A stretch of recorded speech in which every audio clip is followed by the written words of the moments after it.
Welcome to the Wednesday, January 2nd, 2019 meeting of the Shelburne Development Review Board. I believe this is the first town meeting of the year. So here we go. All right, I'd like to call the meeting to order, and as always, I'd like to open it up for public comment on any items that are not on the agenda. So here is your chance. Anyone? All right, seeing no takers, we'll move on. Next thing I'd like to do is remind the public if they have any items that they would like to discuss when an agenda item comes up to please sign in so we have you on the record. So that's important. And next order of business is, are there any agenda items that we might have to recuse ourselves from? And this is to the board. 7 and 8. 7 and 8? All right. No John for 7 and 8. All right. Very good. Okay. So what we're going to do, it's been suggested that we have application SUB 1602, which is dealing with the Snyder Group application, and we have some town employees on the clock. There's been a suggestion that we move that item first to deal with that business, but we need to have others here from that application. Do we see anyone? I don't, not here yet. All right. So then what we'll do is we'll follow through with the agenda and then revisit as they come into play. All right.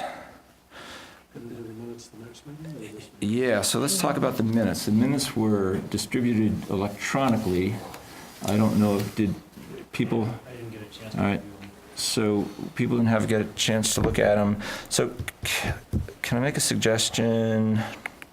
Is everyone comfortable with just doing an electronic review before the next session? All right, so let's do that, and then we'll deal with the meeting minutes from December 19th at our next DRB session. Okay. All right, moving on. First application, we have a suggestion to continue. And this is for application DR 18-19, application by St. Catherine's in Siena Parish for design review approval, expanding the existing church. So I would like to make a motion that this application be continued to January 16th, 2019, pending outcome from HP and DRC approval. Second. All those in favor? Aye.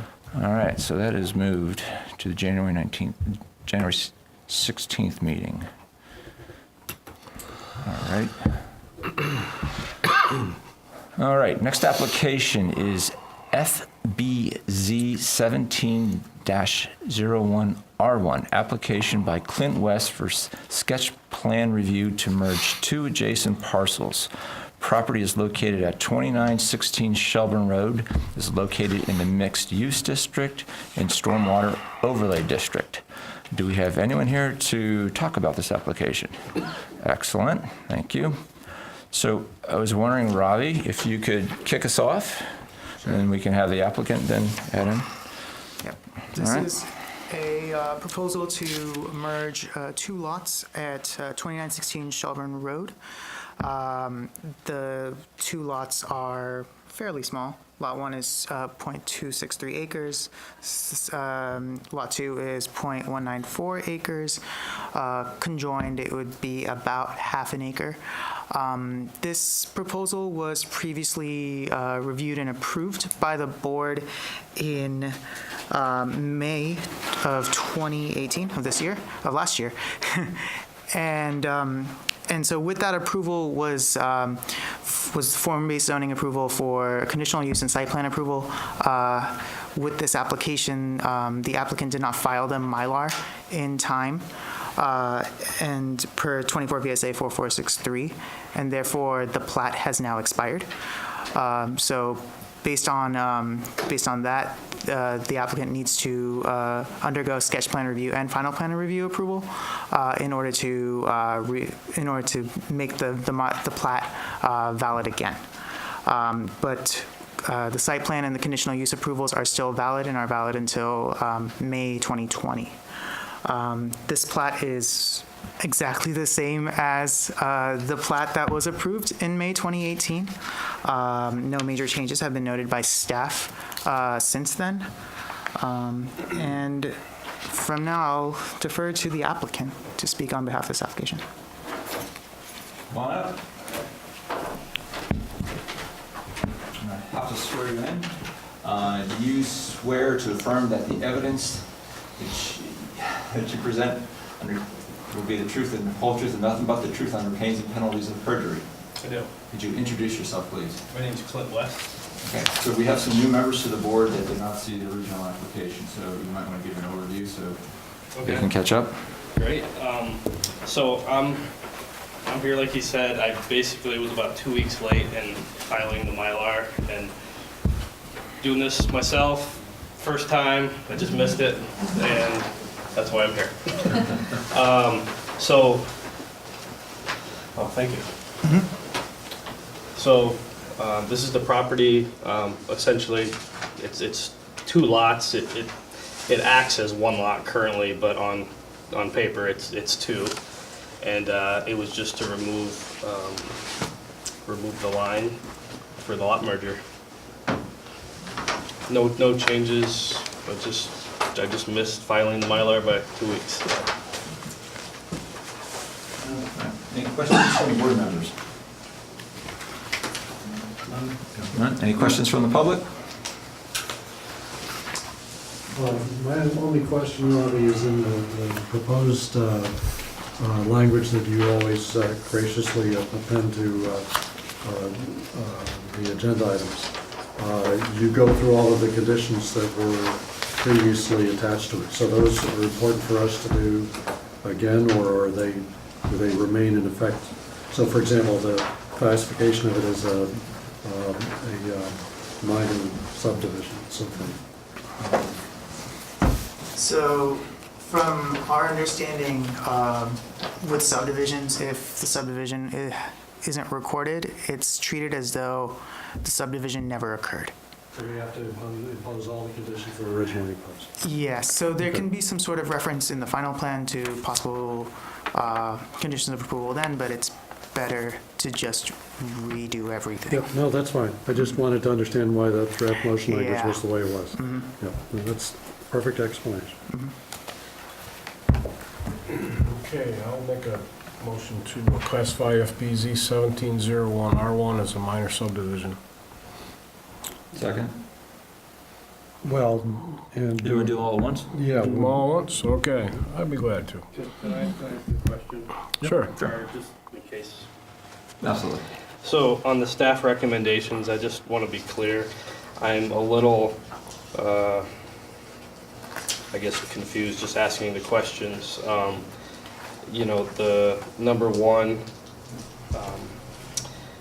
the individual stormwater, basically, it's not applicable to storm, like it's under an acre. It's actually under half of an acre, so I don't know I don't know what you'd like me to provide for that, because it's... well, actually, all the condition says is asks you to provide documentation that you're not subject to the section. It doesn't ask you to prove that you're in compliance with it. It actually asks you to show that it doesn't apply to you. Okay. And it may be because you're so small, it doesn't apply. So, you know, a letter saying, dear Robbie, it's less than the number of That's acres, easy so enough. you're covered. So then on number 2, are we able to use the previous comments from department heads? Like I said, nothing has changed, and I'll defer to Robbie on that. Did they have to re-solicit department head comments? We'll talk after the meeting. okay. Yeah. So that's yes and no, but yes. We'll figure out how to work through it. Yeah, Okay. we'll work with the applicant on All right, this. very good. Try to make it as painless as possible to trust. Yeah, that's Okay. our, that's our. Okay, I focus. just knew that takes a little bit of time, and No. Yeah. All right. so And I didn't know if that had to do with the merger, so I'm just clarifying. I Okay. suspect it has to do with technically what happened when you didn't file the Mylar on time is the whole prior proceeding blew up. So we have to figure out a way of doing what was already done all over again. I think Robbie understands your point that you don't want to have to go through the time and bother of resoliciting comments again, but we have to have some record of them, so maybe letters from the department head saying that Yes. they've already commented, or referring to the prior letter dates. From our understanding, that or something similar, that can be, we can work this out, I think. Okay, great. Okay. Okay, Mark, so you, Anything else? You all set? Any other questions? I'm probably missing something, but.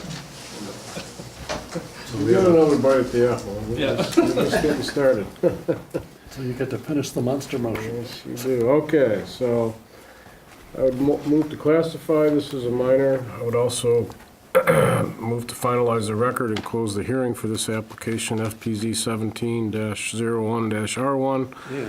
And I would move to direct staff to prepare a decision authorizing the applicant, CE Civil Engineering Associates, on behalf of Clinton West, to prepare a final plan application for FPZ 1701R1 with the two recommendations as noted in the staff report.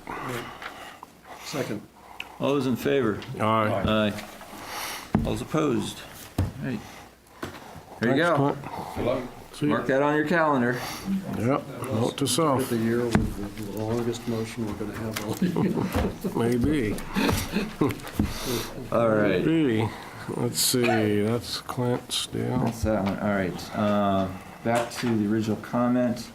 Is everyone here for the Snyder development? Only half of us. Okay, well then you're gonna keep waiting. Okay, so I'm out for the next two, so I'll All start. right. All right, very good. Thank you. Okay, moving on. Application. Application, let me get this right. CU 19-01. Application by Civil Engineering Associates on behalf of True North Point of Shelburne Bay LCC to build a series of lakeshore erosion control structures. Property is located at 360 Sled Runner Road, is located in the Royal District, a Lakeshore Overlay District, and a floodplain and watercourse overlay district. Is anyone here to speak to this application? Excellent. All right. Ravi, would you like to kick us off? Sure. So the applicant is proposing a series of 3 lakeshore erosion control structures, if I'm not mistaken, and one that's going to be maintained. And with that, there's also plans for plantings and fill.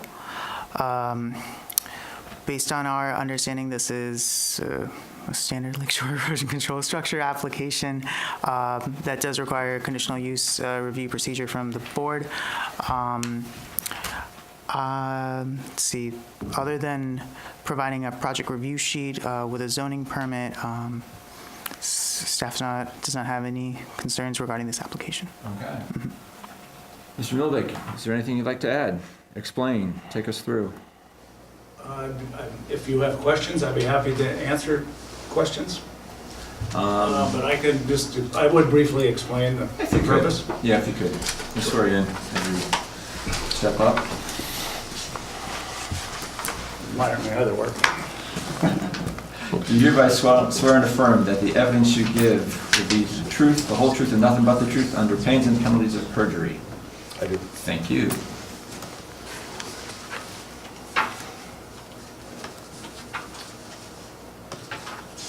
So I'll just begin by, I grew up close by. This was called Sled Runner Point historically. But for those of you who don't know Shelburne that well, the new owners decided that the way it's oriented, he prefers to call it True North Point.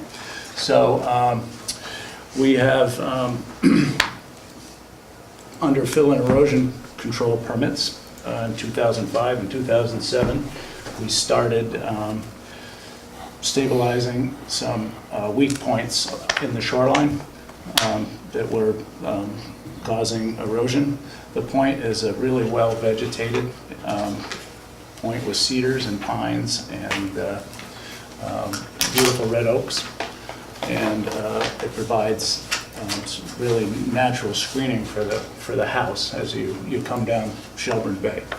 And the owners are really interested in protecting the vegetation that's at top of the bank. And concurrently with this, prior to this, we submitted a vegetative cutting plan with an arborist to kind of manage the, I'll call it the point and its vegetation. So basically this is kind of maintenance, shoreline maintenance in a couple areas that are really just weak. And so we'll start on our site plan. We have identified 2 new areas that have, well, one is totally new stabilization, and that's identified as on site plan A. And that's a small cirque. It's been carved out. It's a sedimentary type of rock. It's shaly. It's got a lot of fines in it, and it's getting undercut at the toe severely, even though it's rock. The fines are pulling out, and it's very similar to something that occurred at the B area. But anyway, what we don't want to do is have it collapse and lose the vegetation at the top.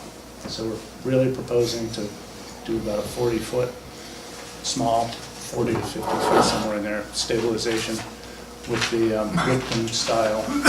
There's a photograph, if you look at your photographs. Do you have that document? Yes. Yeah. It's a reddish brown stone that would blend with some work and the point. That's the area of erosion. Can you show the Sure. other? That's a Whitcomb stone. The one, that's actually the point of land. That's this area B that we'll talk about in a minute. But that's a color stone that would be treated as on A, so it'd be consistent with the picture to the left. Okay. Yeah. And I don't have a pointer, but I would Yeah. identify this area. This area we decided not to do in 2007, just because of cost. This is the area Jack, right here. Or a vast viewing Oh. audience. Okay. Just because of budget and money, we decided not to do this. This is the area right here that shows up. And the other photos were the erosion associated with that. So that's the first area. The site B area is something that the owner, the former owner was happy with just the rock. He was just happy that the point was stabilized. But the current owner would like to see some vegetation on that shot rock. You're talking the picture on the right. Picture on the right. So the left and right are the same stabilization. The one on the left is the east side of the point, and the one on the right is I'll call it the north and south side, I should say. So it's the same stabilization. Okay. That was on verge of collapse, creating the end of that as an island. It still was intact. It was like a knife edge. So we actually worked with Mike Adams on that from the Corps who allowed us to work below the 98-foot contour. Okay. And so it's really held up well, but the new owner wants to see it revegetated. So we have a planting plan. We're also working with Greenhaven Nursery. We've come up with some additional plantings for that, low-lying, it's just a native blueberry, a shrub, and some sumac. But the thought was that we raise we add one more course of material, about 2 feet on each side. And we fill that up with general fill and topsoil. It's a very steep slope. It's about 1.5 on 1, which means 1.5 feet horizontal for every vertical foot. And that's very hard to hold vegetation. So raising that will reduce the slope a little bit, and then we'll use some stabilization fabric and get it planted. And then we'll be taking a small excavator and digging pockets for the cedars and the dogwood, and we'll be working an excavator side by side, so we'll be creating like its glorified flower pot. See if we can get something going. And so that's kind of a vegetation part of the conditional use application. And then the third area, can you flip to the other pictures, Ravi? The third area was really designed to protect that red oak that's right next to it, just under the T of stabilization. There's about I don't know the caliper, it's about a 24 to 28 inch red oak, has all its roots exposed. It's an important part of the deck that's just beyond the picture, and they really want to protect it and preserve it. But just north of that is a water line that's not shown on a plan, but there's a water line, an intake, that also it serves water before town water came to Shelburne Point in the mid-90s, maybe, early 90s.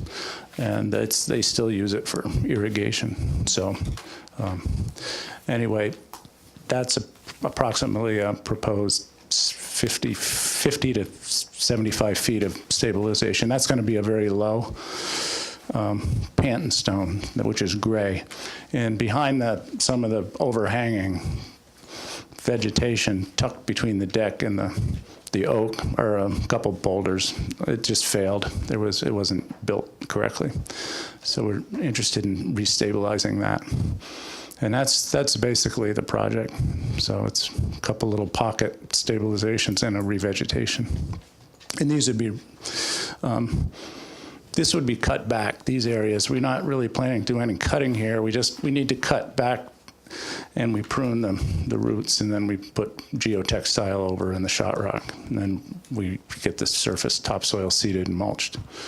But ultimately, as part of the vegetative, I don't want to talk, it's separate, it's a separate application, but that master plan is designed to allow light and get some replanting going. So that's it. Questions from the board? Questions from the public? All right. So Ravi, I see you've made some staff recommendations and some language. Anyone want to take a shot, or shall I? All right. You're on a roll. All right. I'd like to make a motion to finalize the record and close the hearing for application CU 19-01, and make a motion to approve. Direct staff to prepare a decision indicating approval of CU 1901 prepared by Civil Engineering Associates on behalf of True North Point, with the following conditions. Zoning permit is required for installation of lakeshore erosion control structure. The applicant must submit a Vermont Agency of Natural Resources project review sheet. And that is it. All in favor? Aye. Aye. Opposed? Ayes have it. All right.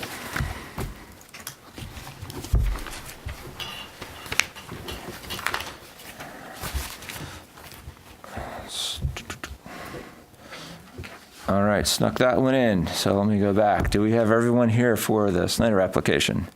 We are good to go? Excellent. All right, we've got some town members on the clock, so we'd like to bring you up. And let's do this. We've got to get John. I'll get John. Thank you very much.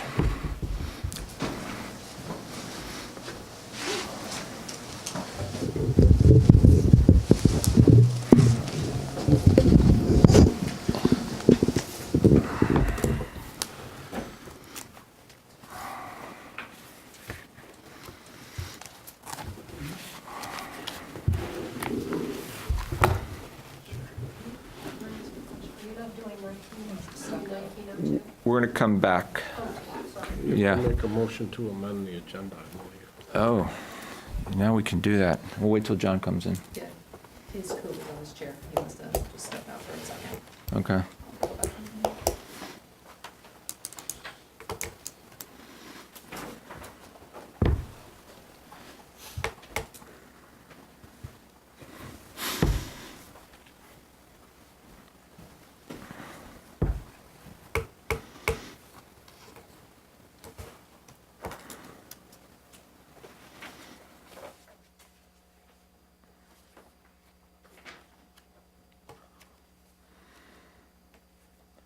You know, it's almost, so this CU 19-02,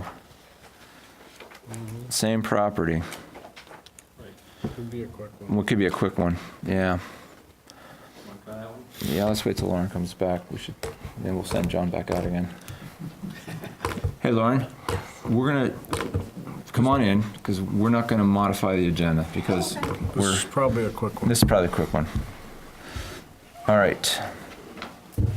So let's move as stated on the agenda. Application CU 19-02, application by Civil Engineering Associates on behalf of True North Point of Shelburne Bay to remove and replace non-conforming accessory structure. Property is located at 360 Sled Runner Road, located in the Rural District, Lakeshore Overlay District, Floodplain and Watercourse Overlay District.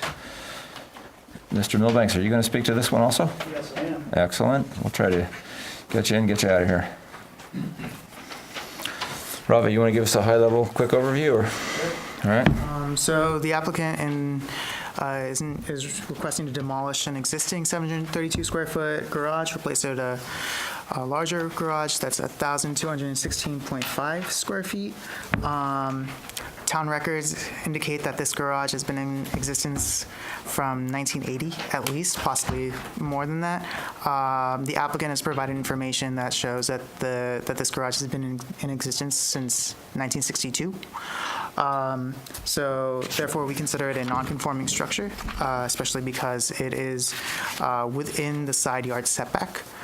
And with any changes to nonconformities, if you're demolishing and rebuilding it, the rebuilding can be rebuilt, but it must be no more nonconforming than the existing structure.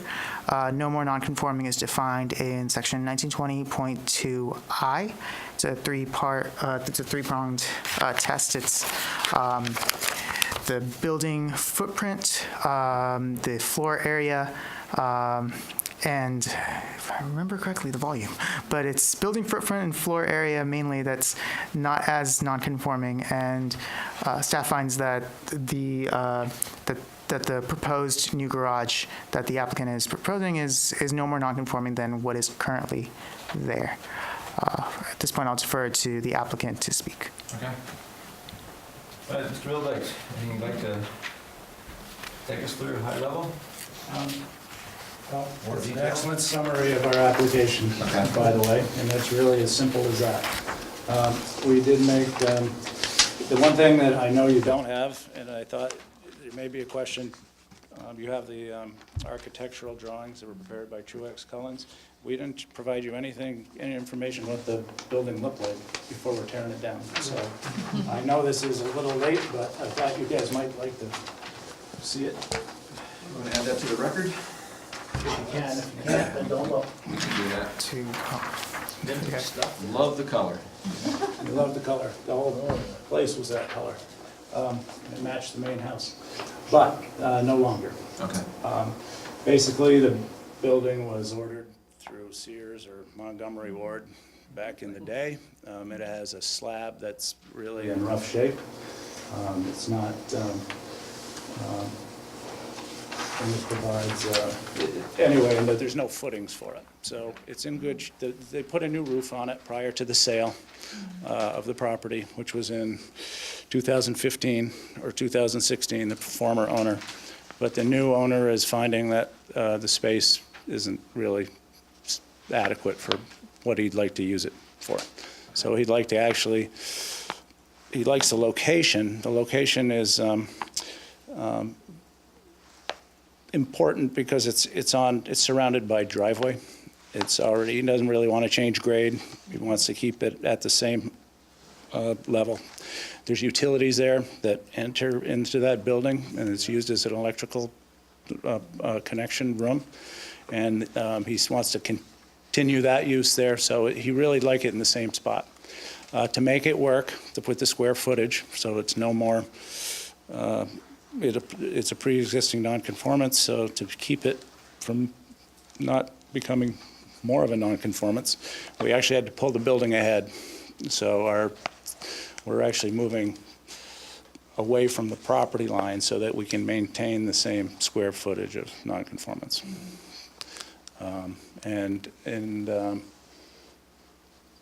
That's really the project in a nutshell. Any questions from the board? Questions from public? Comments from public? All right. Anyone want to volunteer for? I might ask the Yes, sir. applicant. So if you're pulling the building forward, is it possible to build the new building in conformance with the current zoning bylaws? The reason we're asking is to maintain distance for the driveway. We want to keep the building's a little larger, but we're trying to preserve the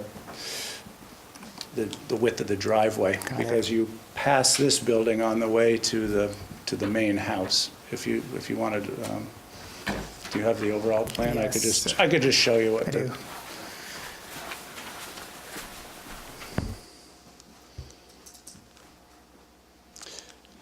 And by keeping it as close to possible, we don't have to extend conduits. There's some other.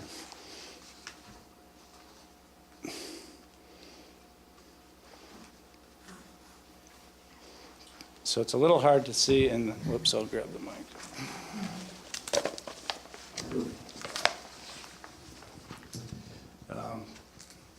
So this is the existing building. It's not the proposed condition, but this is what's there now. But they're really trying to preserve this passage.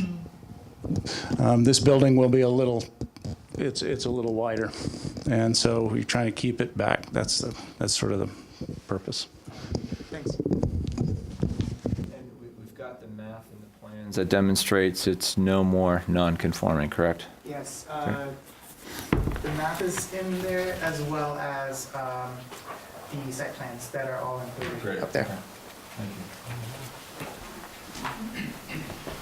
All right. Anything else? Board? Public? All right. Anyone want to take a shot at this? Or need to give it a try. All right, Norm, thank I move you. to finalize the record and close the hearing for application CU 19-02.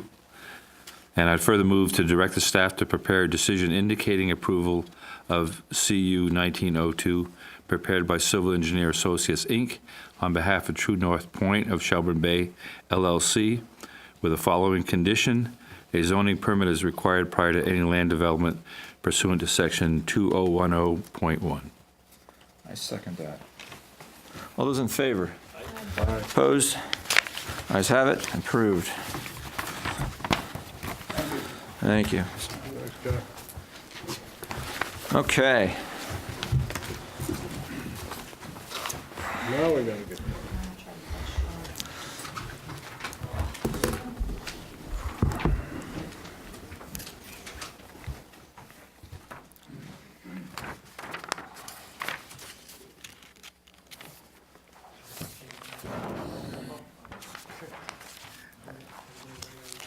No, I'm about to pass them out. Okay. You can pass them out too, I guess. Well, I just wanted to ask you more detail. Okay. I think another change on the regs to differentiate parking spaces from. Thank you.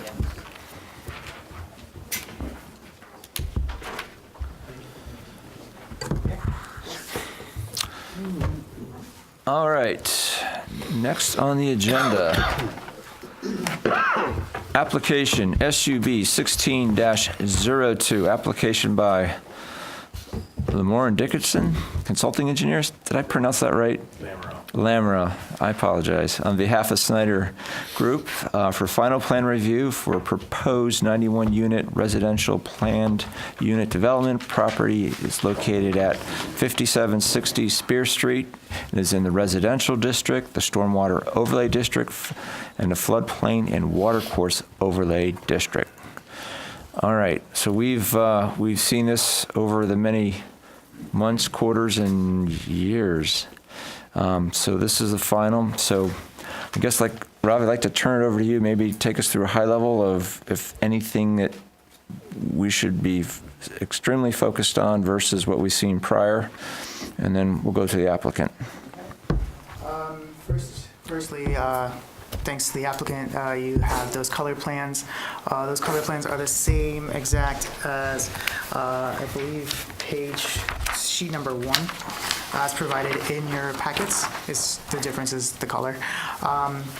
In addition to that, I also have a memo from Water Quality Superintendent Chris Robinson regarding wastewater connections. The applicant received this earlier today from the Water Quality Superintendent. In addition to those two things, we are also pending staff review from the Water Department, along with our third-party reviewer of the traffic study provided by the applicant. So based on those aspects, staff concluded that we recommend continuing this application until staff has thoroughly reviewed all the application materials. With this application, the applicant, has followed through on a number of the conditions of approval from previously.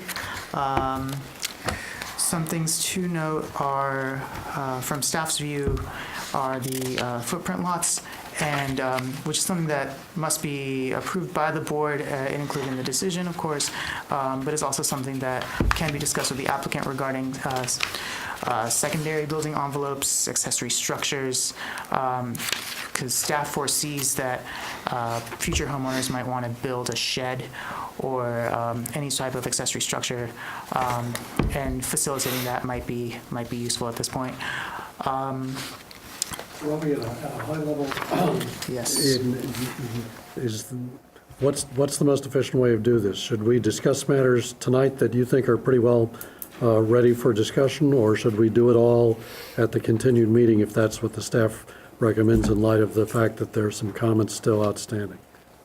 Staff believe that most things at this point can be discussed at this meeting. Most of the town departments have either voiced comments or are here today to testify on particular comments. The only two aspects that are missing are from the water department and from our third-party reviewer. Everything else is fair game to discuss. And I should really give more time to the applicant to discuss this application and provide an overview of things for you, especially since a lot of you are new to this application as well. I have a question, Robbie. When was the information sent out to the staff for their comments? Information was sent out to staff on, let's see here, 2 weeks before the 27th is probably mid-December-ish. I don't have the date off the top of my head. Yeah.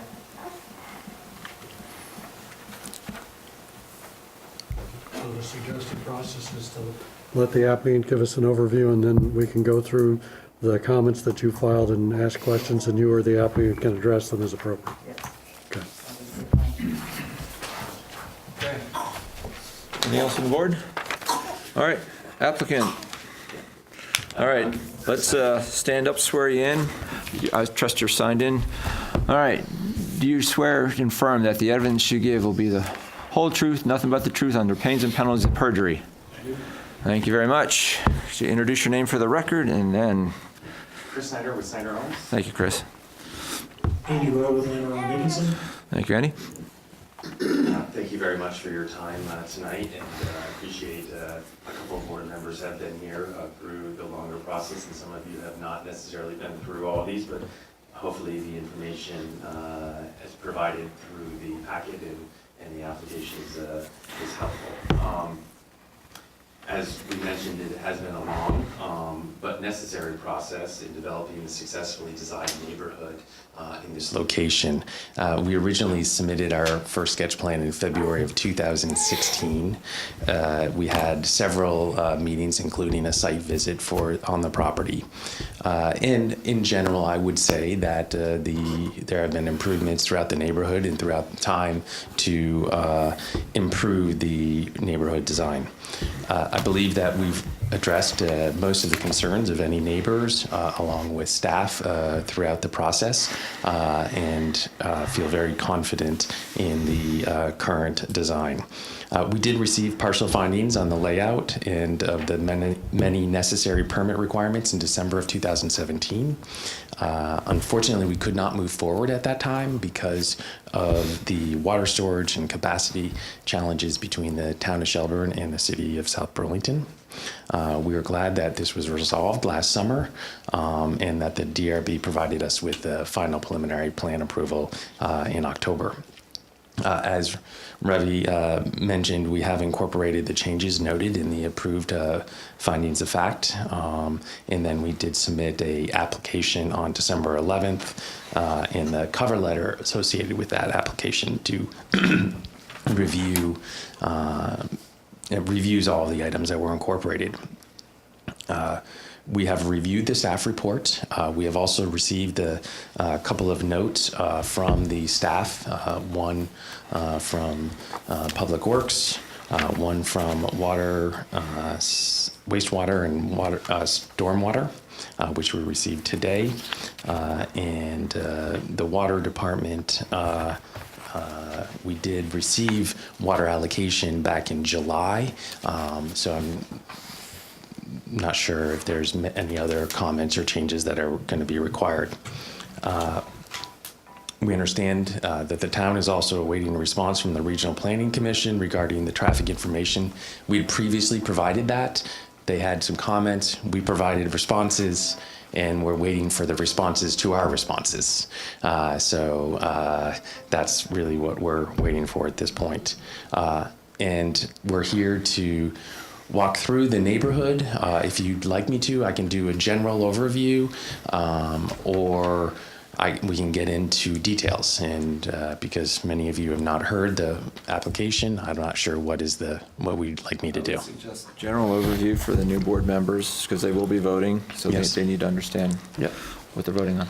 So this is a proposed neighborhood located on the western side of Spear Street. There are a total of 3 different home types. So on the northern boundary line, let's see here. I want that one. On the northern are single-family home sites, and these are traditionally 2-story homes with a 2-car attached garage, and the single-family homes do own the entire lot, and then there are side setbacks along each side of that property. And then as we get through into these other areas, these are single-family homes. These are called what we call carriage homes. And those are traditionally a 1-story or a 1-story with a small second bedroom or third bedroom on the second floor, or potentially a finished basement area. Those are on the footprint lots, and so I can certainly address the concerns about sheds and how that gets handled with that. Then we also have some townhomes, and those are centered in around open space lot number 1, and those are duplexes. There was a recommendation probably 2 years ago. We had triplexes, and we modified it to be duplexes to fit better within the zoning. And so all of the proposed streets are public. So all the roads throughout would be built to the constructed to the town standard. And we understand there's a question about the width, but we have designed per what the DRB had requested. And we have also, per the request of the wastewater department, figured out how to access the sewer to the north. So there's an easement that will be located and connecting over to a manhole, a new manhole to be installed on Colomer Court. And so we do have had discussions and settled on a plan with a landowner to purchase an easement through their property to connect there. So that is a benefit because the town has requested that we go to the north for future wastewater flow path versus the originally planned was to the south of the property. But due to potential changes in the wastewater system, it was requested to go to the north. So we were able to work through that and have come up with that. We do have two stormwater ponds. We call Pond North, which is located up here, and then we have Pond South. Pond South, there's already a pond there, but it's not currently working as a stormwater pond. It's really just collects water, and as soon as it gets water, it discharges it down into this gully down through here and goes down over to Boulder Hill Drive. With the current system, the stormwater pond has been designed to a 100-year design flow, so it does have a lot of capacity, even with the impervious surface being added to the overall property. It is our engineers' perspective and the state stormwater's perspective, because there has been a state stormwater permit issued for the project, that the flows will be able to handle a 100-year storm. Excuse me, is that the same pond that was the water hazard for the 6th hole? That's correct. So it had collected a lot of golf balls. It did. In the past. It did. Yeah. It collected a lot of golf balls, and it would collect water, but it would run water right off. And so the water would flow very quickly off of the property. So those two facilities, will in our perspective, will improve the discharge of water and reduce the flow at those storm events. There is open space around the western part of the property. So as you can see, all along the backside over here, and again down to the south in here. And then there is open space in the center, in here, and all throughout the property, there's open space. That was something that we worked through with both the DRB, neighbors, and throughout our design process to incorporate as much open space as we possibly could. The overall density could be higher on the property, but with the changes that we've made, we did reduce it down to a total of 91 units. There was a possibility, I believe, of 101 units based upon the overall acreage. So it's a 10% reduction in the number of homes.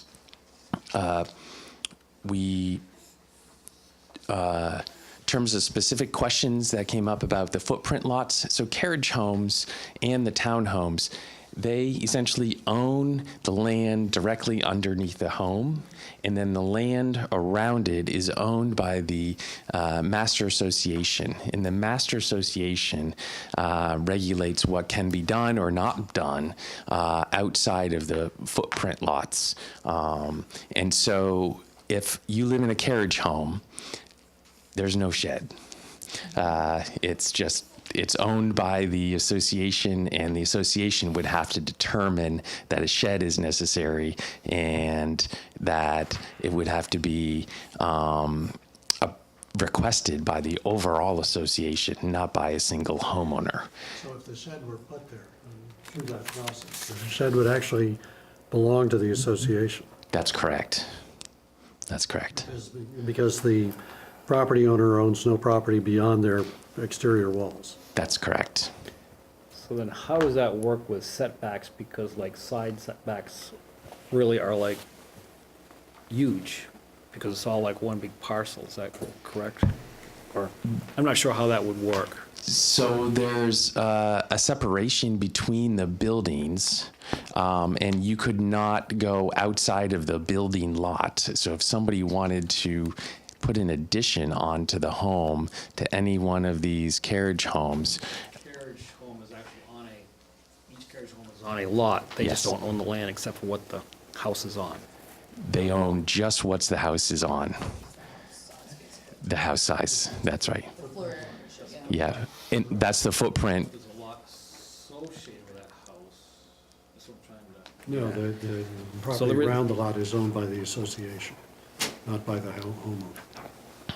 So how would that work with setbacks? Because in a traditional lot, you'd have a line between the two houses and have to live with that setback. Yeah, so there's, the way that it's designed, and I believe it's, what's the dimension, Andy, between them? Minimum of 20 feet between the homes, but you don't own any of that 20 feet. Right. I was trying to get at, and Robbie brought it up, is if there was a request for a structure, like a shed or whatever, that would have to comply to setbacks. Yeah, no, I guess they just actually, don't have the option. There are no setbacks. That's what but- I'm getting. but the What are property they? owner wouldn't have the right to build it. He would have, the property owner would have to ask the association to build it. So And the if it associ- were built, the association would own it, the property owner wouldn't. Right, so say the association wants to build a shed. Yeah. Right. A community bike, indoor bike storage for the association. Yeah. How would that be governed, where that shed could or could Yeah, not go? that's my question. Well, they would have to come back to the town. They would have to come back to the town to request that shed on the property, and it would have to be with the association would have to follow any rules and regulations, and it would have to be. It could be anywheres on that property where all of these houses are, as long as it met setback requirements from the property lines. Could it go into the, Well, I thought the town, the association had to request, and the town had to approve each site that a building on the association property is Right. constructed. So no, it couldn't go anywhere except places that the town approved. well, where could it go? So let's assume hypothetically, 5 years from now, the association wants to put a shed up. What guidelines would we have to look at to determine where a shed could or could not go?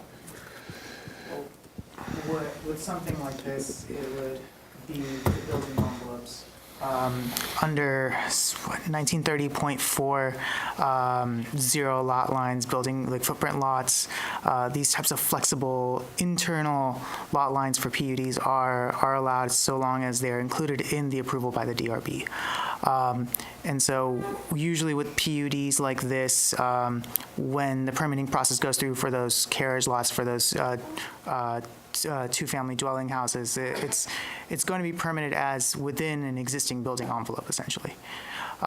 So for, say, a shed, there could possibly be a secondary building envelope, a space that's in the open space that's owned by the homeowners association, that's specifically for accessory structures, that's accessory to the entire PUD as a whole. That would be like a bike storage for the entire PUD. But it's at least for staff, it'd be pretty tough for us to permit secondary structures in a secondary envelope in land that's owned communally for a specific homeowner. And a homeowner who wants a private shed is going to have a tough time. I agree with Yeah. that. I'm thinking Right. more of the association. Yeah. Association. If it's serving the entire association, and for us, it'd be a little bit easier to grapple with, but if it's solely for a single resident, it's, Someone doesn't, Yeah. I get Yeah, I that don't one. think Well, single resident. but if you were looking at it that way, Robbie, you have let's use your example, you have a proposal for a bike shed for anybody who owns a bike in the community.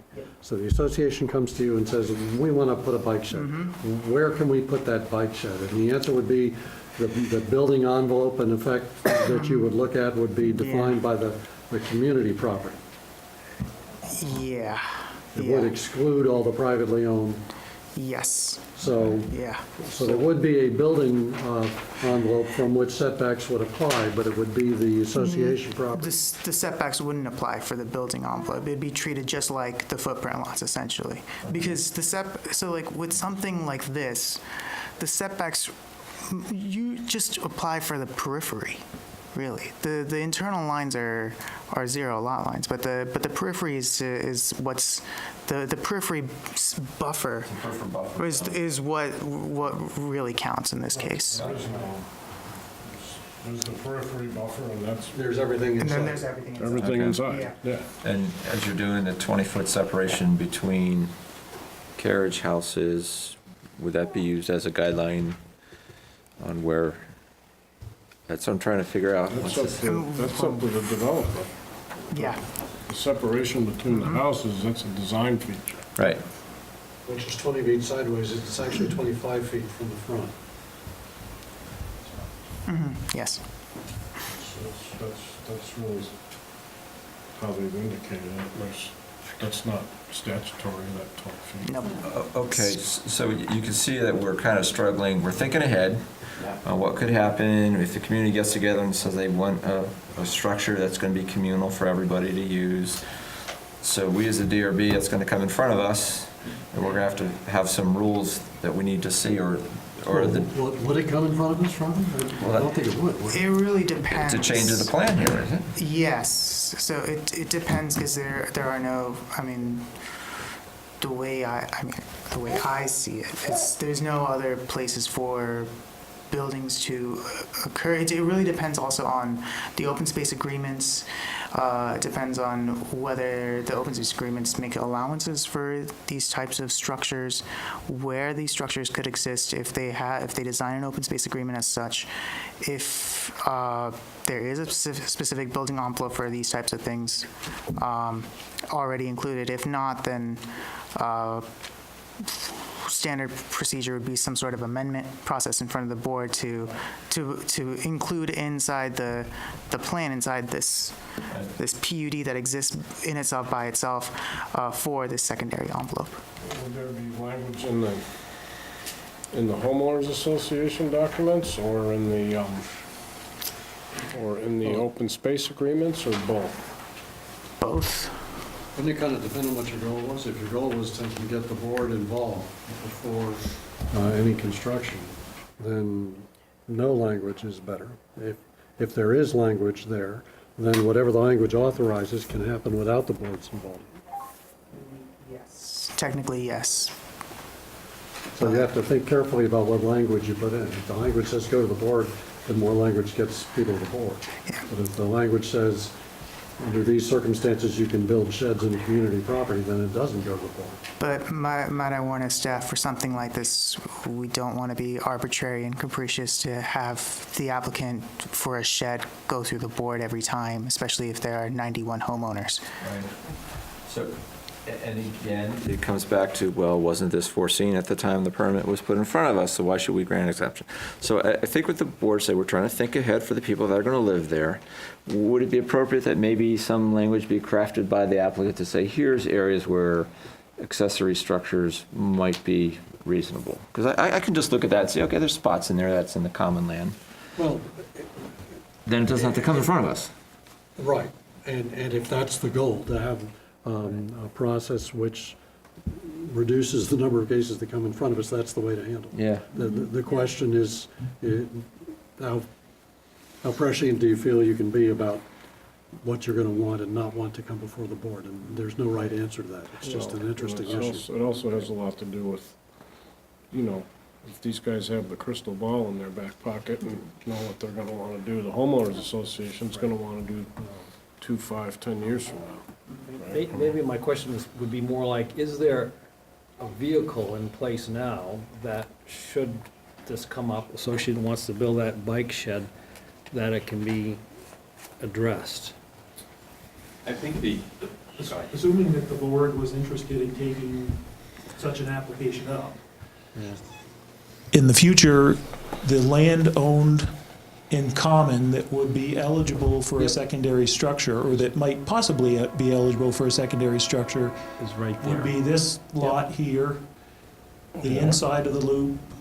There's a secondary, we've got the footprint lots, there's a secondary lot with limited common open space, and then there's open space. So the open space agreement would apply to the 18 acres. The darker green is the open space. So nothing can go up there, but Correct. in So the this- secondary envelope, could potentially accommodate an accessory structure. Which is the light green outside of the privately owned lots. Not only that, for example, this is part of the open space back here, but there's a lot line that runs about Yeah, you 30 can see feet it off the there. back of Yeah. those.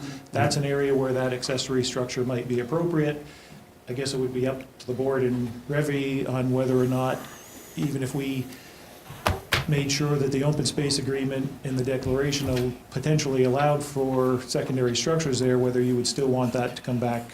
Well, I think that's an issue that you'll have, when you think about it, you'll have a view on as well, because that will require, in a silly case, 91 approvals.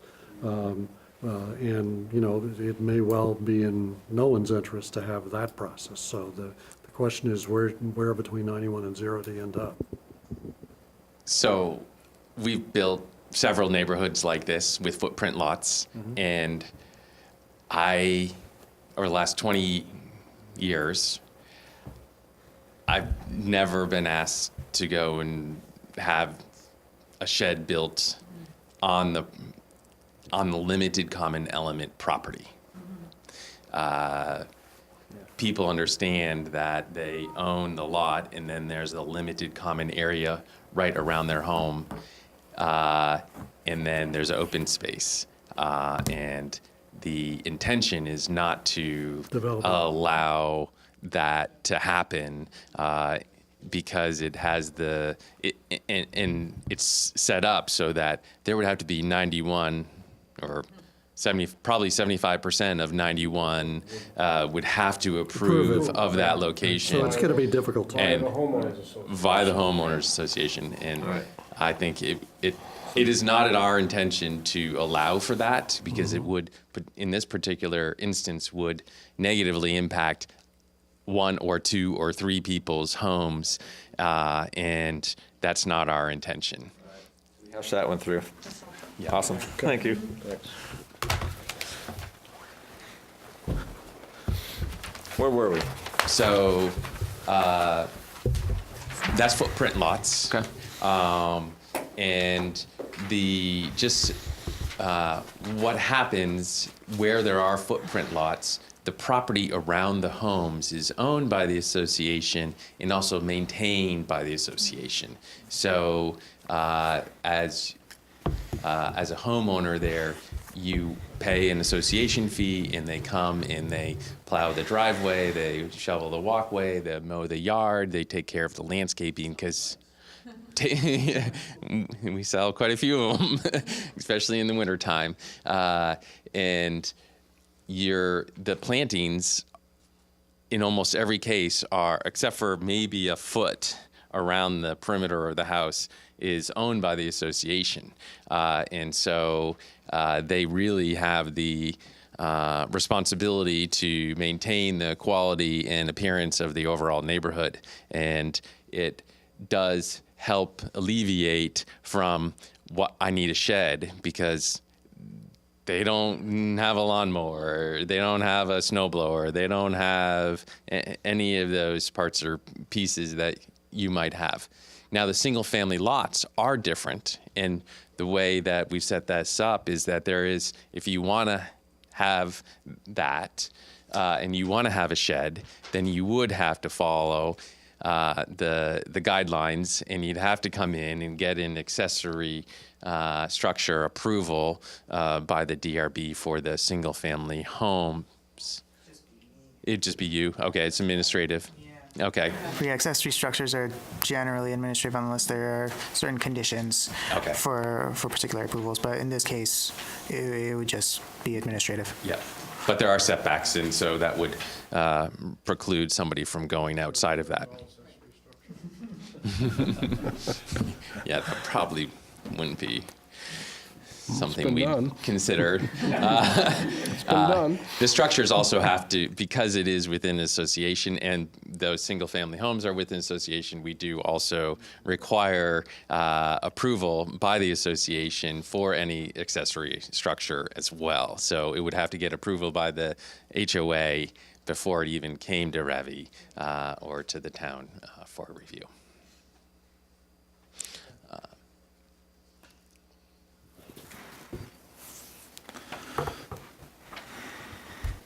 trying to think back. Items that were brought up at the last session. I know there's some comments here. One that, just struck my mind was like toxicity of soils was discussed, and I think we said that was going to be addressed with some of the state approvals. Or could you talk a little bit about how that gets addressed to make sure this, we don't have a concern or there won't be a concern for homeowners? Yep, so the current golf course is managed and has a management program, and they have been following the rules and regulations as outlined underneath that management plan, and that we're willing to have at the prior to zoning permit, it's a phase 1 site assessment for the soil conditions to assure that the soil conditions are at the levels as what was approved under the previous golf management plan. Hang on a second. So I can understand maybe a golf course has a certain level of approvals that might be different than a neighborhood. I would say they're probably more strict. They're regulated. Right. Homeowners use more chemicals than at a higher rate than golf courses do because they are regulated. Okay. So we did go and talked with some environmental engineers regarding that, and that was their recommendation was to get a phase 1. Agreed. Okay, but how will that be measured? Will that be measured against a homeowner's neighborhood standard or the current golf course standard? Our office doesn't do those, but Right. I believe that when they're doing the site assessment, they're looking not only at what has been done, but what the intended purpose of the property is. So Okay. they would advise the person who's paying for that report to be done, whether they're doing a residential or a commercial use. I'm fairly certain they have to declare the property use when they're doing the phase 1, Right, the proposed property use. right. And that drives the criteria they use for pass-fail. Okay. So it would be the residential standard, not the golf course standard. Okay. I hope there'll be no surprises, because that the soil, I mean, have you guys looked at that at all yet? Or you're comfortable that all is good? We're comfortable with what Okay. has been managed and how it's been managed. Because it is reported and managed throughout over every year. Okay, very good. Thank you. Chair, and my director, attention to staff in the back to provide testimony. From Highway Superintendent Paul Goodrich and Deputy Fire Chief John Goodrich. Any comments? Would you like to offer to the board? And if so, you have to come to the microphone. Thank you, Ron. Yeah.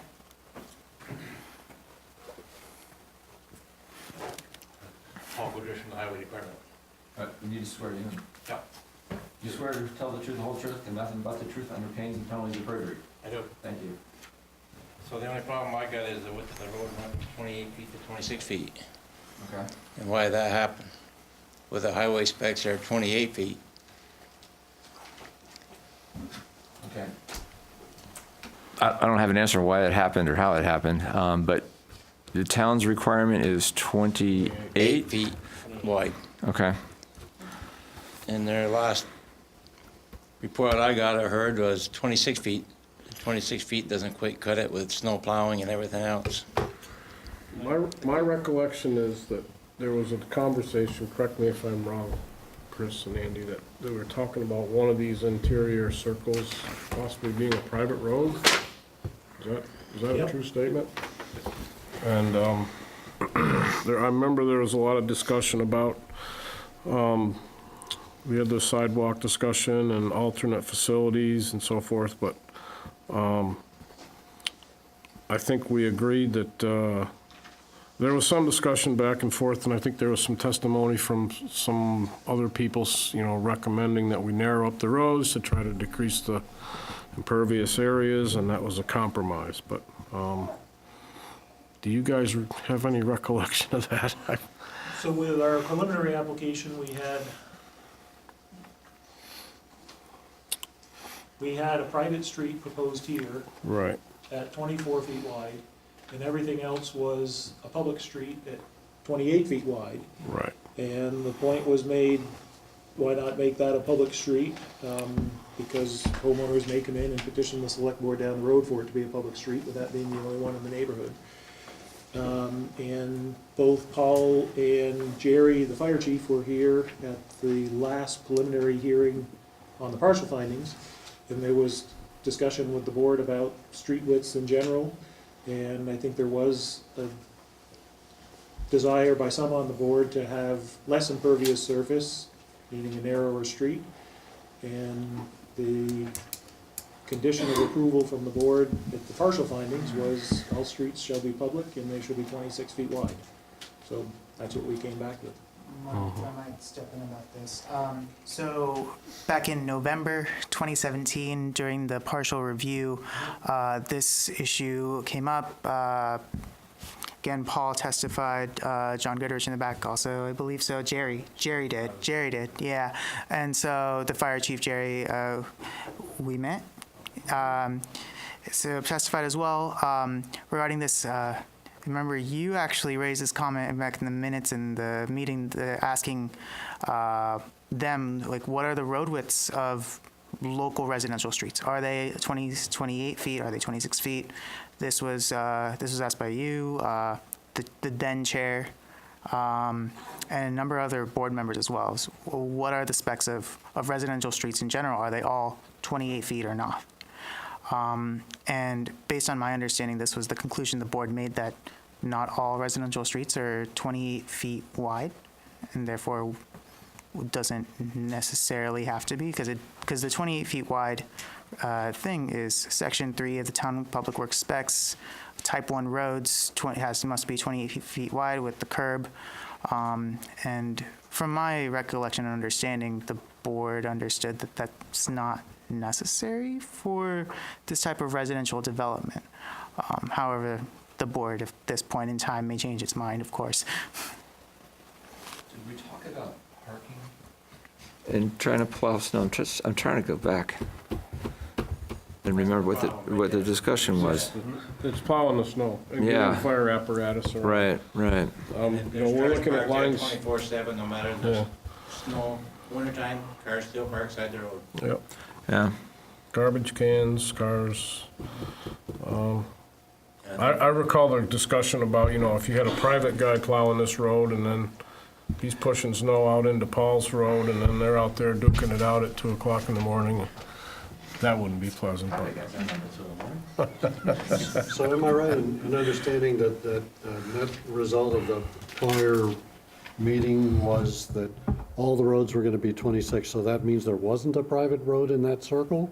It was all a town road, but at 26 feet? Correct. All streets are, Yeah, on the plans before you, all streets are public, all streets are 26 feet wide. right. Whereas going into that meeting, it was, there was a private loop, Yeah, street D. right, which was not town-owned. Correct. Okay. So the previous plans indicate Street A, the loop on the closest to the clock. If you can point that at Andy, that was the private street, and No. yes, that was the. I thought that was the. Okay. Just that little. Oh. 3D was private. Oh. My apologies. Didn't make a lot of sense. And we said everything could go to 26. I have to go back and look at that to understand what our thought process was at the time. I wasn't on the board at that time, so just doing some reading, because I read your letter requesting 28 feet. And so when I went through the subdivision regulations and reading through here, I didn't see anything, like there's spots in here that give the DRB the right to, like, say, you can waive paving a road or not, but I don't see anything in here that says that we can waive the requirements of the town public works documentation or whatever. So I guess my opinion is, if the regulations say it's supposed to be 28 feet, and we ask Paul to comment, and he does so in writing and says 28 feet, then I think we should We should honor that. Well, if we don't have the authority to amend it, no matter who, what, no matter what anybody says, but Ravi, based on your presentation, I'm assuming that there have been prior DRB decisions where numbers less than 28 resulted. I'm not aware of less than, of DRB approvals that indicated less than 28 feet, but this was like a general asking the DRB, like the DRB asking the applicant, DRB asking Paul Goodrich at the time, is my street 28 feet? Is my street less than 28 feet? So if this street is less than 28 feet, then why is this 20? Then why is this proposal 28 feet? But 28-foot regulation put in place? it's back in 2008. Yeah, 2008, mid 2008, So by definition, any road built before 2008 might not have been 28 feet. potentially yes. Well, there's roads anywhere from 26 to 30. Right. Yep. Back years ago, they were all 30, and we went down to 28 because 30 was just that little bit too wide for a snowplow to go curb to curb. You get into 26, and we got a couple of those.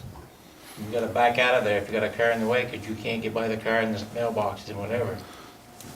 Yeah, So the if other, you pull down a road all the way to the end of one of those little horseshoes, and you gotta back a half a mile back out, try that, trying to back around mailboxes and dark and. The reason I asked you if there were prior DRB decisions is you raised an interesting issue. You know, if we're waiving a regulation that's a town bylaw, do we have the authority to do that? Yes. We do. To subdivision regulations, section 1060. Okay. And has that happened in the past for road width? I'm not aware. I don't know. and that's a concern I'd have is, you know, if we allow the 26 feet, then we're kind of setting a precedence. And is that good? But is it clear on the record that the prior decision of the board had been to approve 26 feet? I need to, you know, I was probably on the board, and I don't remember the discussion at the time. I want to go back and look at the tape to understand the argument. So, but again, though, we're going through the process, you know, sketch, preliminary, final. Yeah, and with subdivision regulations, section 1060, it's for unique circumstances. It's not something that can be, it's always going to be reviewed case by case, whether there's enough evidence to the applicant presents that deems it necessary for a waiver or not. It doesn't inherently create a precedent per se, but with 1060, it's always on a unique case by case basis. Ravi, doesn't that mean there needs to be a finding of uniqueness to have a waiver of the 28 feet? Right. Yes. And Yeah. I can cheerfully ask this because I wasn't at the prior hearing. Well, was there such a finding or discussion? From my recollection, no. Not specifically in the. It seems like if there's something really special out there, like, you know, the DRB does have the authority to make the changes, but this doesn't. All right, and you have the head of the Department of Public Works saying this is a problem. Oh, he's the guy out Exactly. there at 2 o'clock. Yeah, I know, exactly, so why? Unless there's some way to do this, it's not. Kind of parked. Call it good. That's where I'm kind of parked, but There was, I wish I have to knew go what was- back and watch, was it November 7th, November 15th? 15th or 17th, but November 15th of 2017. All right. I can send you a link after the. Thank after you, this if you could, meeting, yeah. please. I think that's, I'm kind of with I you on think, this. I think we mostly got wrapped around the axle on this, the public versus private road. And there was quite a bit of discussion about, you know, impervious areas. I can't remember if there was testimony from anybody else outside, regarding that. You know, as a sidebar, we've got it written right into our zoning ordinances in the form-based code area. And, you know, the first form-based code application we saw, they want, what, 20-foot wide roads or something like that, or they're completely contrary to the subdivision regulations, so, but that's another story. Okay. Okay. I guess the final observation I make on this is that if the quid pro quo was the town got a private road that's going to be a town road, and the developer got 26 feet. If the board is going to go to 28 feet, clearly the developer can back away from the commitment to make that loop a town road. Yeah. I'm not saying that they will or they should, I'm just saying that if we're undoing something that was discussed in a prior meeting, it's undone for all sides, not just for one. Mm-hmm. I don't think the applicant has any desire, special desire for it to be a private street, because it's going to be built to the same standard, whether it's public or private, so. Okay. Mr. Goodrich, is there anything else you wanted to add? No, that's the only thing I'm worried about. Okay, I appreciate your comments, and thank you for hanging in here with us. Anything from fire department? I guess just to get it on the record then. Got to swear you in? Sure. Do you swear to tell the truth, the whole truth, and nothing but the truth under pains and penalties of perjury? I do. Thank you. I like that, under 10. I'm John Goodrich, Deputy Fire Chief, Shelburne Fire Department. I think Paul hit it on, said it right, Mark said it right. We're concerned about the road widths as well, for the same reasons. Snowplows don't fit, fire trucks don't fit with cars and everything else, so it sounds like you guys have come to the same conclusion we had, but just to get that on the record. It will be in writing from the fire chief. Okay. You actually have a little bit more bite than he does, because NFPA 1 gives you that. I was gonna say there are some NFPA codes in there as well, and Yep. And the 28 is helpful for many reasons for us, and to the comment of, other developments, and they were built before and they don't work now, so why would we want to keep reverting back as we're trying to move forward? Isn't that why we develop codes and standards to move forward? So from here on out, that's the nice thing to see, that we're going to stick with 28, because that actually does work. All right. Thank you. We appreciate your comments, recommendations into the record. And I'll make sure the fire chief gets that letter too. Nothing like a good dose of quality father-son time. I think we got somebody else in the public. All right. Would like to say something. Yes, sir, could you please approach the mic? There you go. I'll have to swear you in. Do you swear to tell the truth, the whole truth, and nothing but the truth under pains and penalties of perjury? Yes, I do. Could you introduce yourself, please, sir? I'm Benjamin Tier, and I live in that, down in the lower right corner, the 1 acre, right there. Got it. And the principal concern that I have is they're just on the Gulf Road, on my boundary, just a few feet, are like half a dozen enormous willow trees that are reaching termination. And I see you have some kind of greenery in there. And the concern that I would have is, being a borderer, I've apparently had some kind of legal input to what happens right on my border.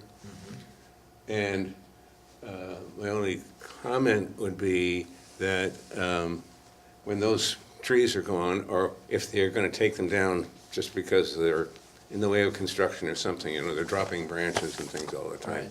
Anyway, that there'll be a fairly dense boundary or some kind of a serious fence between my west boundary and south boundary and the property. In other words, privacy for me, as opposed to, looking into the backyards of all those houses. Okay. That's whatever input you may have on that, I'd be interested to know. Okay. Perhaps we could ask the applicant if they've had any consideration on those big willow trees, right? Do you recognize they're big? Anybody know whose property they're on? Whose property is the trunks or the trunks on? It's on the original golf course land, but it's just a few feet. You can almost touch them, and there are about 6 of them, and they're like enormous, dropping branches, and including, I get a lot of residue from that on my property right now, which I'd be nice not to have to deal with. And I said, either take them down, put something else, or a nice solid fence, a 7-foot solid fence, I would be happy with that, or dense shrubbery that shows just sort of a random green line, which doesn't really, isn't a reality. That's a sort of artist license there, the way it looks. So perhaps, But I'd like to see okay. a nice boundary. Well, perhaps the applicant can comment Yeah. on vegetation. Sure, so there's a 50-foot perimeter setback around the entire property. So what's adjacent to your property line, there's a 50-foot setback before the lot boundaries for this particular parcel begin. And then the building envelope on this, it's very difficult to see on this map being projected up here, but this particular building envelope was reduced in width in order to save this vegetation. So there's very little. There's a forest of white pines. Right. There, yeah. So the intent was to save not quite 100% of that existing vegetation, but nearly all of it, Yeah. including everything along the property line over here and most of what's along Spear Street. So right now, there's not any proposal to supplement that. It's essentially to preserve what's in place now. What's on the south side, that's good, I'm happy about it, but what's on the back, when I have to look out my back window and see this mess of houses, if that greenery that's artist has put in there is really going to be something solid, So at this point, white cedars or something like that. what's being shown now is just to preserve what's there. The grading on the individual lots would occur back to the lot line. There is some grading along that property line for drainage in order to get drainage to come this way and to go that way, but there wouldn't be any disturbance back along that property line, so the existing mature trees and various vegetation that's there would remain. There's not any proposal to supplement that at this time. In other words, you wouldn't change anything. Correct. All right. Well, I was advised to make some input, and hopefully that it would be, the part that's on your side would be maintained. In other words, if those enormous willows are gone, if they're going to be replaced with something simple, like some white cedars or something like that. And that's my request. That's looked into. Thank you. Yeah. Anything else you'd like to add? Anything else? No, that's the main thing. What I'm hoping is to not have to look at the back of those houses. Okay. Okay. And there's a little bit of room there, but it's actually in your records you may notice that there's a variance that allowed them to build my house in the first place because the boundary, the front and back boundary, total not quite enough footage. If you were to look into the records, but that's all history. All right, that's it. If somebody will involved with the development, I say, yeah, we can replace this row of willows here with something that's as green as it looks like on the map. Yeah. Thank you very much. Thank you. Yeah. So Robbie, at a high level, we're still waiting for comments from some other departments, is that correct? Water and the Regional Planning Commission for the traffic. So we're not going to resolve the final status of this project tonight then until we have those comments, right? Yes, but you are the DRB.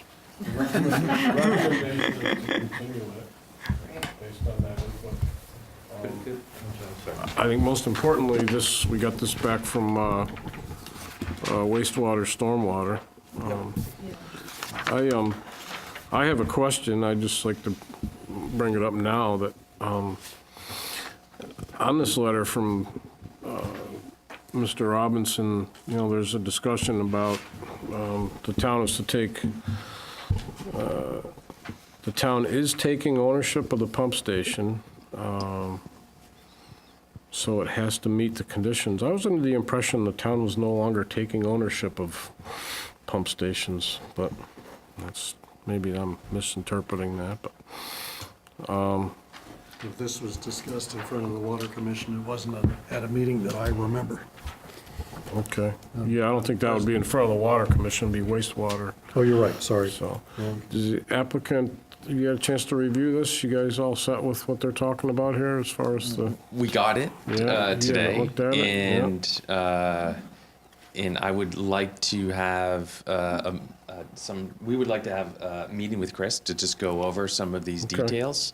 They're technical Yeah, in nature, yeah, and most yep. of them, Yep. And we understand that there's the potential continuance of the hearing, and we're okay with that. I guess what we'd like to do is if the DRB decides to continue, that we narrow the discussion for the next hearing to allow us to work with Mr. Robinson to review any of these requests, and maybe he will provide a revised letter or updated letter if we are accepting or not accepting of these items.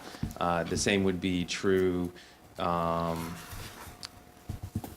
guess that's the one letter that we would like to have an opportunity to go meet with Mr. Robinson about, just because they are I don't think technical. we can formally decide any aspect of the project because until we are ready to close the factual record on all of it, procedurally.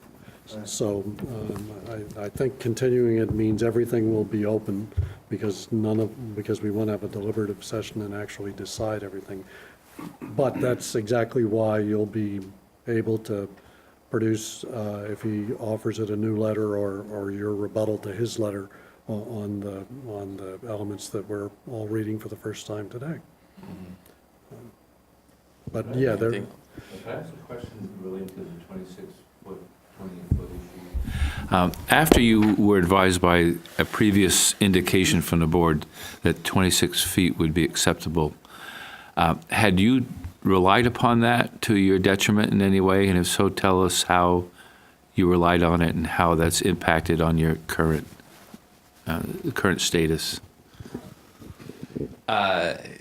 So we have relied on the DRB's decision, and so we instructed our engineer to design all of the stormwater update. No, didn't modify those. Oh, because it reduced it. Okay, so because it reduced the stormwater, we now have more capacity in the stormwater system. Okay, so never mind. But we also, he had to redraw everything. He's going to have to redraw it all again in terms of the roads. Now, is that a substantial detriment? No, but we did rely on the 26-foot. And I understand the desire of having the 28 feet.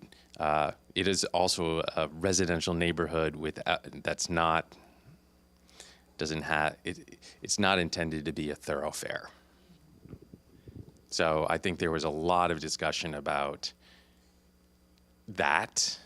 And there was some discussion about what is the width of Spear Street, I believe, as well. The two-family units will each be serviced by a two-car garage. Yes. So assuming that there are four adults in the two-family houses, we might have a situation with 4 cars and only 2 garage spaces. Only 2 garage spaces, but in front of the garage, all the homes are set back 25 feet, so there's you have additional space. You could park for in the 2 driveway to the other garage. vehicles. Okay. The problem is, I've seen it happen in my neighborhood. It's at the radiuses where, somebody parks a boat or somebody parks a car out there and, I've watched the guy, back the plow up like, a couple hundred yards. It's because they can't get through. And I understand their concern.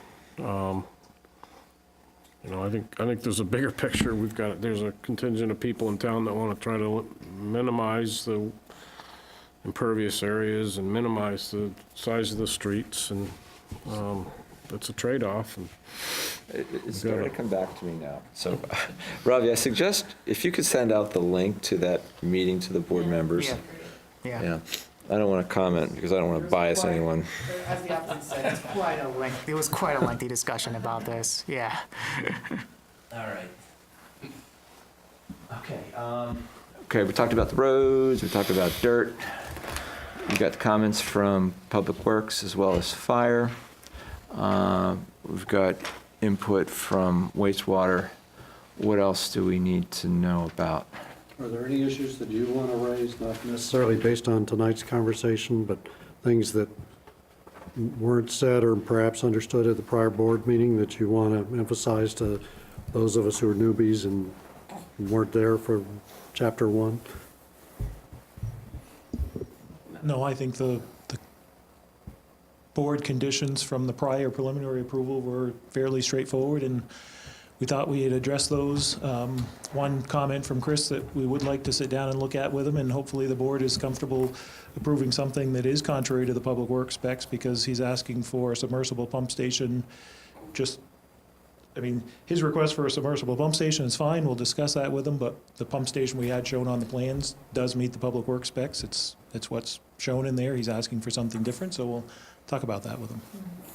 So if there's an issue deviating from the public works specs, I guess we'd like to know now before we go have that conversation with him and come back with something that satisfies staff but doesn't meet the public works specifications. Yeah, And it may be an issue I that don't know they how we haven't- can help you without Chris's involvement, so. Well, he's asking for the deviation. He's asking for a type of pump station. No, I hear you. He's asking for a higher standard than the public, or a different standard. Not necessarily. He's asking for what many might consider a lower standard, but he's also asking for a lot of bells and whistles not bells and whistles, but a lot of options to go along with it. So I don't think the cost is going to be substantially different. I don't. So what you're saying is we need to, the board needs to think about whether we're going to insist on 28 feet because it's a standard, but here's an example of. No, I'm just throwing that out because it was mentioned before. Well, that's just a very direct way of communicating. I'm not implying anything by it. It crystallized in my head, oh, yeah. So, And I just wanted to note that, we didn't blow it on the pump station design, that we had shown what was required in the public works specs, and he's asking for something different, so we'll sit down and talk with him about it. Yeah, just talk to him, work it out. Maybe he's got some compelling reason to do that. It's not the first time, actually. Those, our public work standards are. Right, he's newer than Yeah. 2008, so he's got his own take on things. Some of those are, some Understandably features so. that are archaic, so. So I'm curious, Paul's letter was dated December 21st. Is that like late in the process or normal? As far as, Well, he had provided a letter back in October or November of 2017 requesting, he was here, here, he testified. testified, no letter. And then the DRB made a decision, and obviously he wasn't notified that the decision. And these plans were dated and submitted back in November, I take it? December 11th? They're dated November, but they were submitted for the December 11th application Deadline, yeah. Okay, so, you responded in 10 days, that's, Yeah, his response time was that's fine. reasonable. That's what I was getting at. It was more about, I feel like I'm in a conundrum because you were given one direction, 26 feet, but then almost an after the fact, now it's 28, and, Well, maybe that's why we need to all look at the minutes of the prior meeting, Yeah, so we can better understand how that happened. that'd be helpful. Agreed. Yeah. Any board members, any questions or comments? All right, I do have one. It deals with Mr. Tier's property. So you indicated that the intent is not to remove any trees down in that general area where he is located? That's correct. Okay. The existing growth will remain as existing growth along that property line. Okay. I wouldn't be surprised, maybe not in a hearing, if he doesn't ask you, well, if the willow trees on your property fall, so now I have an unobstructed view of those houses and they have an unobstructed view of mine, are you going to do anything about it, or are you going to say, well, nature took its course and it's down and we're not doing anything? And I'm not suggesting you answer that question here, but that's the logical next question you guys should see coming. I think doesn't at some point not become your problem, but the association's That's correct. issue? That's correct. Yeah, I would agree. It will, we'll still be there for 5 years. After that, it will be up to the association as to how they want to address neighbors' concern if during that time. But while it's under control of Snyder Homes, then we would certainly have that discussion with him. You agree with him that the trees are all on your property? Yeah, there's definitely brush on his side too, or brush and trees, and definitely it's pretty. If in the summertime, it's pretty thick. Picture of it, and it's like its own little entity down there with regards to trees and undergrowth and everything, and if you're not touching it, that might accomplish what he wants, but I don't want to put words in his mouth. Right. I agree. I think doing nothing is, Yeah, it'd be different if this was a commercial or industrial use. I mean, we'd be obligated to do some screening, but it's Got one more question, if I could. residential to residential. I guess for Robbie, on page 15 of your report, talks about preparation of a fiscal impact analysis, an FIA. Did we receive that? Yes. That was part of the original, the partial preliminary plan review application. Trying to look for that note. And, yeah, I mean, I've discussed that with the applicant as well. They've satisfied that requirement. We have documentation of that from August 2017. Okay. Any questions, comments, Lauren? I think it's, All right. Anything else from you guys? Thank you very much for your time. All right. Appreciate it. Appreciate your thoughts. So I would make a motion then to continue this hearing to, you got a date in here? January 16th is what it says here. Continue this January 16th. Continue this hearing until the January 16th. You guys okay with that? 2019 meeting. Yeah, we're fine with that. We'll resolve, we're planning to meet with Mr. Robinson very shortly, and we'll address his concerns. And Okay. as long, I guess I would hope that the Regional Planning Commission can provide comments in a reasonable time. Okay. Okay. All right, so I'll Very repeat. I would move to continue application SUB 1602 to the January 16, 2019 meeting. It's got got 18 in here. second, All those in with that favor? correction. All those opposed? Ayes have it. Thank you very much. All right. All right. Let's see. Let me flip over the agenda, and it indicates other business, correspondence, and adjournment. Are there any other business while we're still in session? Yeah, I'm not used to meetings without fresh baked chocolate chip cookies. Remedy that the next time, Robbie, it would be greatly appreciated. They're great for breakfast the next day. Bar has been set. All right. Very good. All right. Have a motion to adjourn? So moved. All those in favor? Aye. Aye. Session is adjourned.